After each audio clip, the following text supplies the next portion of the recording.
तो hello and welcome back to my channel once again. स्वागत है आप सभी लोगों का मेरे चैनल पे। तो आज का जो ब्लॉग है ये बहुत ही इंटरेस्टिंग वीडियो है।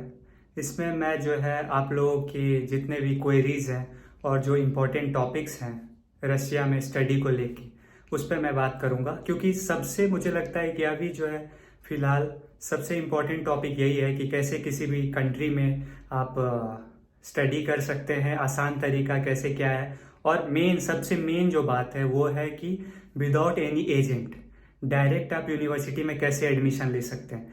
तो चलिए मैं शुरू करता हूँ वीडियो अपना।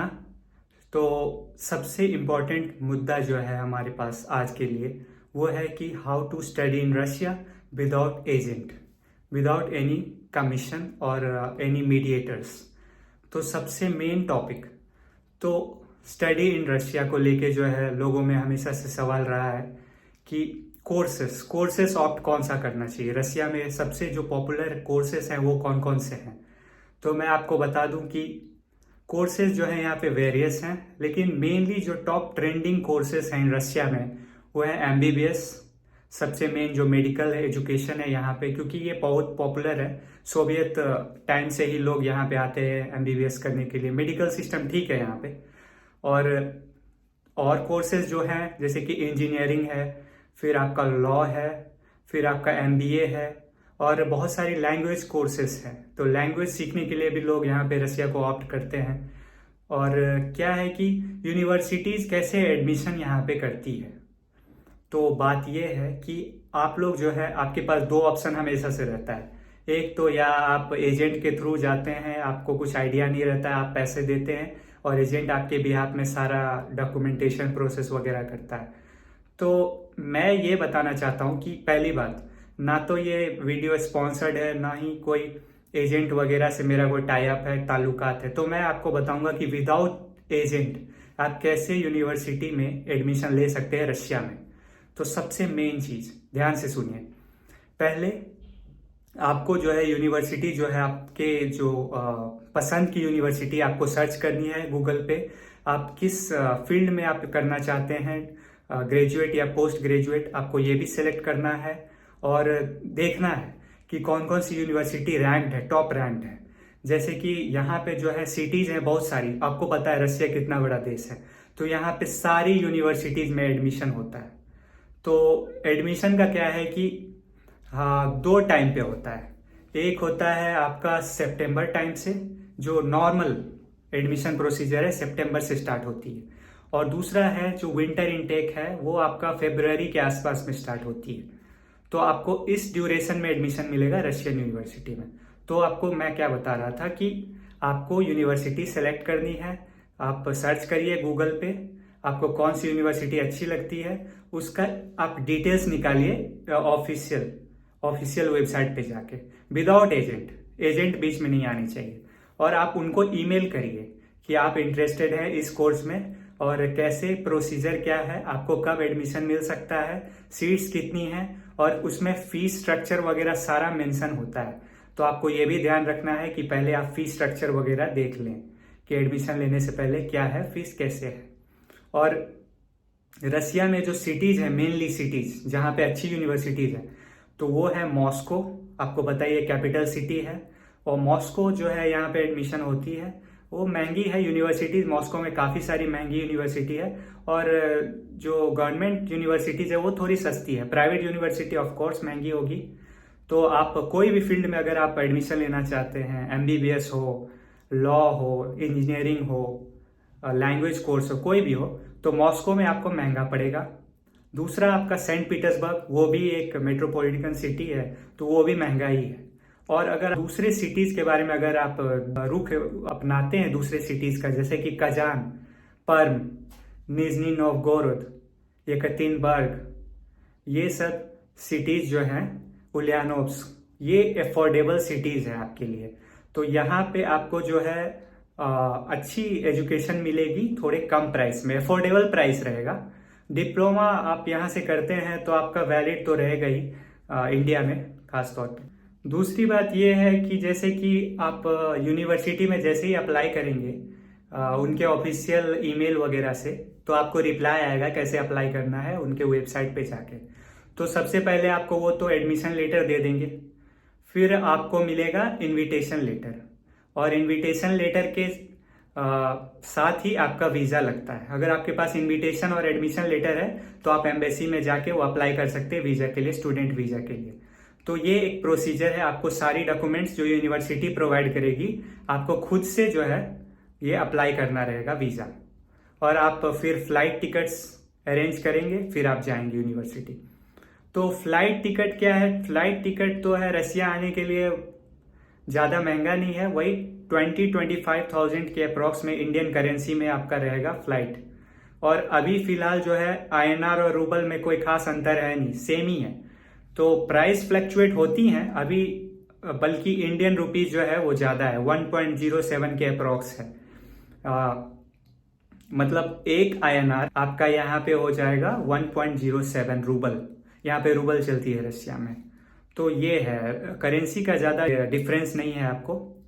और दूसरी बात कि आप जैसे कि यहाँ पे एडमिशन लेते हैं तो आपके मन में जाहिर है कि सवाल होंगे कि कैसा क्या है, कंडीशंस क्या है यहाँ पे सर्वाइवल के लिए, एक्सपेंस क्या है, और कैसे लोग यहाँ पे रहते हैं, वेदर कंडीशंस क्या है। तो मैं बता दूं कि रसिया, आपको तो पता है कि ये एक कोल्ड कंट्री है, तो यहाँ पे ठंड जो है कभी भी आ सकती है, बल्कि गर्मी है और कभी बरसात हो गई फिर ठंड। तो ठंड यहाँ पे मोस्टली ठंड ही रहता है, और ठंड बहुत कड़ाके की पड़ती है। वो भी डिपेंड करता है कि आप किस रीजन में जा रहे हैं।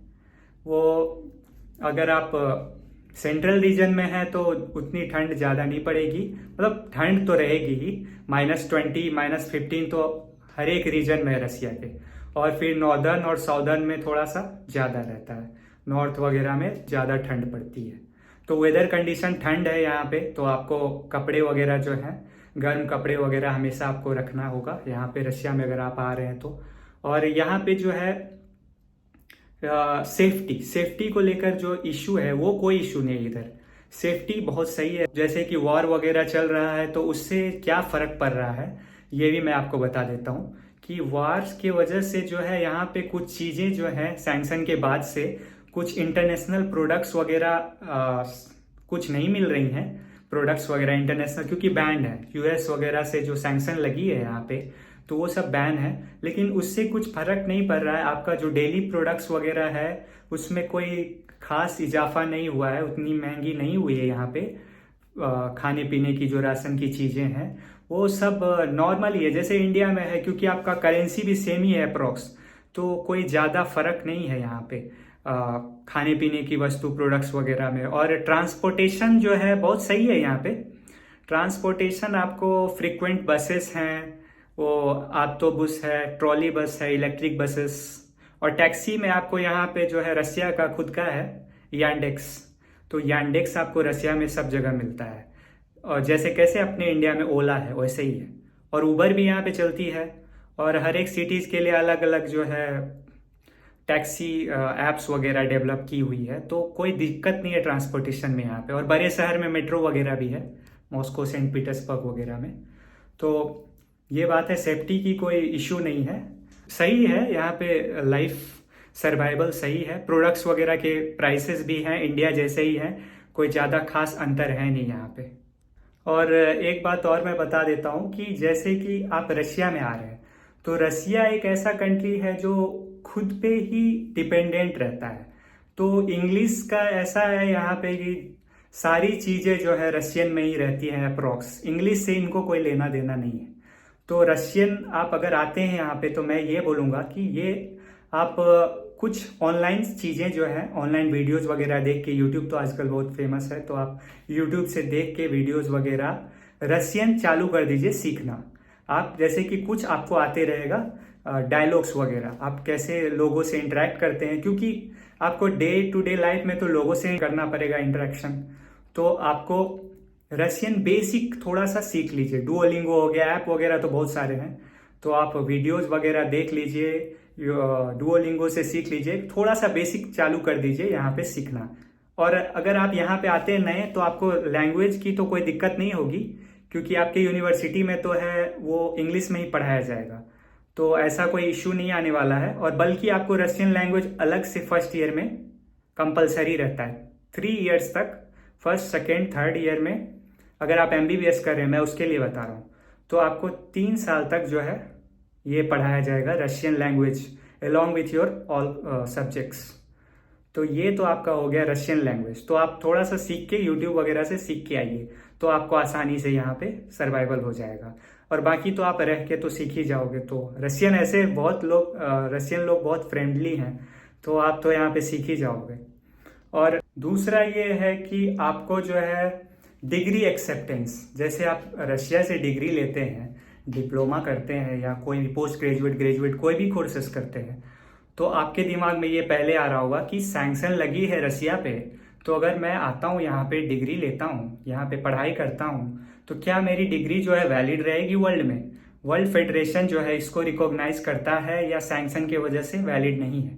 तो मैं आपको बता दूँ इसके लिए भी बात कि आप इंडियन है बाय नेशनैलिटी, तो आप इंडियन है तो आपको सैंक्शन से कोई फर्क नहीं पड़ेगा। आप इंडियन नेशनल हैं, आप यहाँ पे पढ़ाई पूरी करते हैं, तो आपको जो डिप्लोम सर्टिफिकेट मिलता है यहाँ पे, तो उससे आपको वर्ल्ड में कहीं भी जाके जॉब करने में कोई दिक्कत नहीं होगी, क्योंकि आपका पासपोर्ट देखा जाता है, आपका डिप्लोमा आप कहीं से भी करके आए, लेकिन आप जो है सिटीजनशिप आपकी जो है कहाँ की है, तो उससे आपको फर्क नहीं पड़ेगा आप रशिया से करते हैं कोई कोर्सेस या नहीं, उससे फर्क नहीं पड़ता है। और हाँ, ट्यूशन फीस क्या है? ट्यूशन फीस के बारे में आपको बता दूं कि यहाँ पे बहुत सारी प्राइवेट यूनिवर्सिटीज़ हैं, गवर्नमेंट यूनिवर्सिटी हैं और ऑटोनोमस भी है। तो ऑब्वियसली आपको तो पता है कैसे इंडिया में है, गवर्नमेंट यूनिवर्सिटीज़ में फ़ीस कम होता है, बल्कि हॉस्टल्स वगैरह भी जो है गवर्नमेंट यूनिवर्सिटीज़ की वो सस्ती होती है, प्राइवेट थोड़ा महंगा रहेगा। और फीस का अप्रॉक्स मैं बता दूं अगर, तो देखिए मैं जिस यूनिवर्सिटी से मैं पढ़ रहा हूँ, मैं जिस यूनिवर्सिटी में हूँ अभी फ़िलहाल, तो उसमें जो है 3,50,000 रूबल मेरा फीस है 1 साल का। तो अगर मैं तो MBBS कर रहा हूँ, तो 6 साल का कोर्स है, तो 1 साल का 3,50,000 रूबल और रुपी एक ही है, तो आप कैलकुलेट आसानी से कर सकते हैं। 6 साल का कोर्स है। और इंजीनियरिंग वगैरह के लिए भी वही 2 lakh to 4 lakh per year के हिसाब से रहेगा आपका, जैसी आप यूनिवर्सिटी सेलेक्ट करते हैं अनुसार। और हाँ, सिटीज़ भी वैरी करते हैं। सिटीज़ आपका कौन सा है? मॉस्को, सेंट पीटर्सबर्ग, ये महंगी सिटीज़ हैं, तो वहाँ पे आपको महंगा पड़ेगा। और ये प्रोडक्ट्स वगैरह जैसे बताया था मैंने, तो वो भी वैरी करते हैं सिटीज़ वाइज। सिटी अगर आपकी महंगी है तो प्रोडक्ट्स थोड़ा सा महंगा हो जाएगा, लेकिन अगर वो गवर्नमेंट शॉप है तो रेट सेम ही रहेगा। और हाँ, ये क्या है कि इंडिया में अपने यहाँ है MRP, मैक्सिमम रिटेल प्राइस, तो वो प्रोडक्ट्स पे MRP लिखी रहती है कि इतने का ये प्राइस है। पर यहाँ पे ऐसा नहीं है। यहाँ पे हर एक शॉप्स जो है, हर एक शॉप्स का अपना प्राइस लिस्ट होता है, तो उस अनुसार वो सेल करते हैं प्रोडक्ट्स को उस प्राइस पे। MRP यहाँ पे नहीं चलता है। यहाँ पे खुद के जो हैं ब्रांड्स, जैसे मैग्नेट हो गया, पैथेरोचका हो गया, लेंटा हो गया, ये सब जो है शॉप्स हैं यहाँ पे, उनका खुद का प्राइस रेंज होता है किसी पर्टिकुलर प्रोडक्ट्स के लिए। तो MRP यहाँ नहीं चलता है। आपको वही प्रोडक्ट दूसरे शॉप्स पे सस्ता मिल जाएगा, दूसरे, और अगर आप तीसरे पे गए तो वहाँ पे आपको सस्ता मिल सकता है। तो ये आपको देखना पड़ेगा। ये बात हो गई यहाँ पे। और अगर आप बात करते हो कि बहुत सारे जो लोग परेशान हैं एक बात को लेकर, वो है कि करेंसी एक्सचेंज, क्योंकि आपको तो पता है कि सैंक्शन की वजह से वीज़ा, मास्टर कार्ड, ये सब बैन है इधर। तो करेंसी का क्या है कि अभी जो स्टूडेंट्स वगैरह जो है यहाँ पे रहते हैं, चाहे जो लोग काम करते हैं यहाँ पे, तो वो लोग करेंसी कैसे कर रहे हैं एक्सचेंज। तो मैं बता दूं कि करेंसी के लिए जो है हमारे पास पहले था ये ऑप्शन कि USDT हम लोग खरीदते थे ऑनलाइन ऐप पे, बाइनेंस वगैरह पे USDT को, फिर हम कन्वर्ट कर देते थे रूबल में, उसको सेल कर देते थे। तो ऐसा चल रहा था। अभी बाइनेंस वगैरह भी थोड़ा बैन हो गया है। तो क्या है कि रशिया में बहुत सारे एजेंट सक्रिय हैं, तो वो लोग क्या करते हैं कि मनी एक्सचेंज का काम करते हैं। स्टूडेंट वगैरह भी कुछ करते हैं इधर अपना साइड से बिजनेस वगैरह, तो आपको टेंशन लेने की ज़रूरत नहीं है। ये तो आपका ऐसे हो जाएगा एक्सचेंज। कोई भी अगर आप सीनियर वगैरह है तो वो आपको मदद कर देंगे करेंसी एक्सचेंज कराने में, तो उसमें कोई दिक्कत आपको आने नहीं जा रही है। और यहाँ का पेमेंट सिस्टम आपका मीर है, मीर पेमेंट सिस्टम है रशिया में। हमारे यहाँ कैसे अपना खुद का कंट्री का है रुपए। तो बायलेटरल टॉक्स तो हो रही है बहुत दिनों से कि रुपए और मीर पेमेंट सिस्टम को जो है लागू कर दिया जाए और इंडिया रशिया का जो कोऑपरेशन है, रिलेशन है, उसको थोड़ा आगे बढ़े। तो मीर और रुपए वाला कब आएगा ये नहीं पता है, लेकिन अभी फिलहाल आपका करेंसी एक्सचेंज, या तो आप डॉलर लेके आ रहे हैं इंडिया से तो डॉलर भी आप किसी बैंक में यहाँ पे एक्सचेंज करके रूबल आप ले सकते हैं। तो आप अगर इंडिया से आ रहे हैं तो आप डॉलर लेके आ सकते हैं यहाँ पे। उसमें भी लिमिट है कुछ, आप कितना डॉलर ला सकते हैं, वो गाइडलाइंस वगैरह है। एक्सचेंज का जो है इशू जो है वो ज़्यादा कुछ दिक्कत वाली बात नहीं है, वो आप यहाँ पे आसानी से एजेंट के थ्रू एक्सचेंज हो जाती है। और एटीएम वगैरह जैसे आप यहाँ पे आते हैं तो आपको यहाँ के बैंकों में जो है एटीएम वगैरह मिल जाएगी ऑनलाइन, बल्कि है यहाँ पे एक टिंकॉफ मोबाइल बैंकिंग सिस्टम। तो टिंकॉफ जो है बैंक है, ये मेनली जो है बहुत ही यूजफुल है इसलिए क्योंकि ये सारा कुछ इसमें जो है ऑनलाइन ही प्रोसीजर है। ऑनलाइन आप अप्लाई करिए, आपको अगले दिन एटीएम मिल जाएगा, पासपोर्ट दिखाना है और आपका माइग्रेशन दिखाना है और आपका रजिस्ट्रेशन। 3 चीज़ें जो है यहाँ पे बहुत इंपॉर्टेंट है। जैसे ही आप रशिया आते हैं आपको तुरंत एयरपोर्ट पे एक छोटा सा स्लिप मिल जाएगा, माइग्रेशन स्लिप। ये आपको भूल के भी कभी नहीं खोना है, क्योंकि अगर ये खोया तो फिर आप डिपोर्ट हो सकते हैं। माइग्रेशन इसको बोला जाता है कि आपने जो है रशिया में एंट्री की है इस डेट को, तो ये आपका माइग्रेशन सर्टिफिकेट हो गया। फिर आप रशिया में इम्पॉर्टेंट है रजिस्ट्रेशन। रजिस्ट्रेशन सर्टिफिकेट जो है अगर आपके पास नहीं है तो आप तुरंत डिपोर्ट हो जाते हैं रशिया से। रजिस्ट्रेशन आपको वहाँ मिलता है जहाँ पे आप रह रहे हैं। जैसे कि आप यहाँ आओगे तो यूनिवर्सिटी आपको एकोमोडेट कर रही है तो वो आपको रजिस्ट्रेशन वहाँ का बना के देगी। और फिर अगर आप फ्लैट लेते हैं तो आपको फ्लैट के ऑनर्स जो हैं उनसे रजिस्ट्रेशन करवाना पड़ेगा। रजिस्ट्रेशन मैंडेटरी है यहाँ पे। और ऐसा है कि ये तो बात हो गई रजिस्ट्रेशन और माइग्रेशन के बारे में। अब यहाँ पे क्या है, रश क्या है। यूनिवर्सिटीज में इंडियंस बहुत ज़्यादा एडमिशन लेते हैं एमबीबीएस कोर्सेज वगैरह में, इंजीनियरिंग में, तो इंडियंस लोग आपको मिल ही जाएंगे। और आपका बैच जो है इंडियंस के साथ ही होगा, तो इंडियंस का अलग ही ग्रुप रहता है यहाँ पे, रशियन का अलग रहता है, क्योंकि उनका लैंग्वेज तो रशियन है, आपको तो इंग्लिश में पढ़ना है, तो इंडियन के लिए इंग्लिश वाला रहता है। इराक से जो लोग आते हैं, यूएई वगैरह से, अफ्रीका वगैरह से, उनका भी इंग्लिश वाला रहता है कोर्स, तो उनके लिए अलग से बैच बनती है। तो ऐसा 10-15 लोगों का एक बैच होता है यूनिवर्सिटी में, इंडियंस और इंटरनेशनल स्टूडेंट्स के लिए इंग्लिश में। तो वो आपको कन्वीनियंट है, कोई इश्यू नहीं आने वाली है उसके लिए। तो जैसे कि मैंने इस ब्लॉग में आपको सारी डिटेल्स बताई है, study in Russia, admission procedure से लेके सारी चीज़ें, तो अगर आपको अच्छा लगा तो आप कमेंट सेक्शन में बताइए। और अगर आपके पास कोई क्वेरीज है इससे रिलेटेड, तो स्टडी इन रशिया से रिलेटेड कोई भी क्वेरीज है तो आप डायरेक्ट कमेंट बॉक्स में लिखिए। मैं कोशिश करूंगा कि मैं उसको भी सॉल्व करूं, उस पर भी एक वीडियो बनाऊं आपको जो मददगार साबित हो। और मैं हमेशा से बोल रहा हूं कि मैं किसी भी प्रकार के एजेंट को सपोर्ट नहीं करता हूं।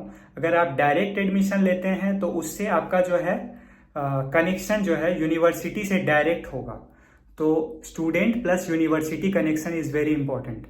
तो अगर बीच में एजेंट आता है तो आप सारी चीजें उसके थ्रू आप करते हो, आपको पेमेंट भी उसी को देना होगा, तभी आपको वो आगे जाके पेमेंट सबमिट करेगा यूनिवर्सिटी में।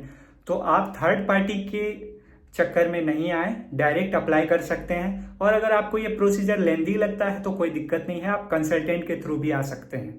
अगर आपको पैसे बचाना है तो आप डायरेक्ट अप्लाई कर सकते हैं। अगर आपको असुविधा ये जैसे वीज़ा वगैरह है, कैसे अप्लाई करना है, कौन सा चुनना है, तो फिर आप एजुकेशन कंसल्टेंट के थ्रू भी आ सकते हैं, उसमें कोई दिक्कत नहीं है। क्योंकि एजुकेशन कंसल्टेंट भी आपको वही गाइडलाइंस वगैरह बताएंगे कैसे है, पर आप हाँ उसके थ्रू आएंगे तो आपकी सारी जो है रिस्पॉन्सिबिलिटी वो एजुकेशन कंसल्टेंट ही लेगा।